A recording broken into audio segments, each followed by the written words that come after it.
The excitement for high-speed rail is clearly evident in the historic river town of Winona, Minnesota. With the new federal stimulus investment in transportation, Winona is prepared to serve as a major hub on the proposed high-speed rail corridor running from St. Paul to Chicago. The history of Winona, its community growth and economic vitality, is tied to transportation. Winona is the #2 destination in the whole state of Minnesota, second only to St. Paul.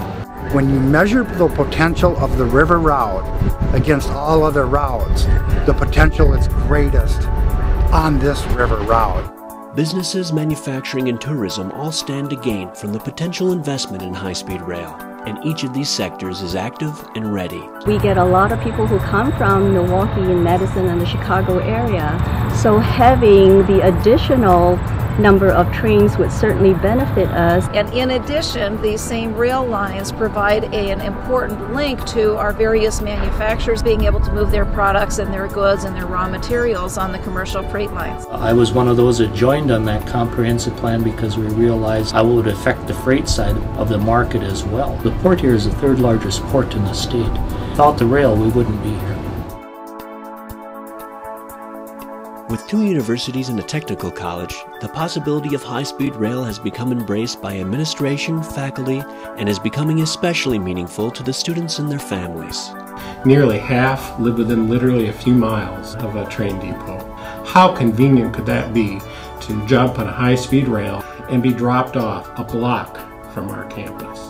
Winona is kind of a commuter campus. Kids go home, kids go back and forth quite a bit, and having a commuter rail to where you can get home to the cities in an hour and get down to Chicago in 2-3 hours. It's always been between 40 and 60% of our students coming from Chicago. There's 5 or 6 trains that went out every day.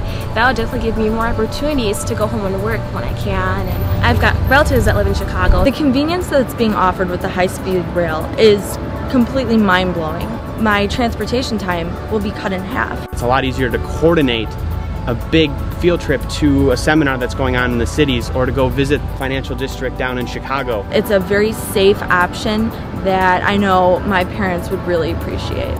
Furthermore, Winona represents a smart and secure investment as both the ridership and rail already exist. It's a route that is already established, it's already successful, and it's ready to be upgraded at a moment's notice. And with limited resources available, we'll be able to service the Chicago to St. Paul connection for less cost. But with funding deadlines approaching, it is important to work together to make this high-speed rail route a reality. If we work together and choose a route, I think there's a better chance to get federal funding quicker instead of later. The community members, they need to talk to their congressman because it's something they can use. It's something important. It's important for the community, important for the university, and the people who we serve. You'll find that the needs are here, the wants are here, and I believe success is here on this river line. If this opportunity does blossom to where I hope it does, where it will actually become a reality, I'm going to be taking advantage of it. For more information and to do your part in making high-speed rail a reality, go to www.onboardmidwest.com. Join Winona, Minnesota and get on board. OnBoard Midwest.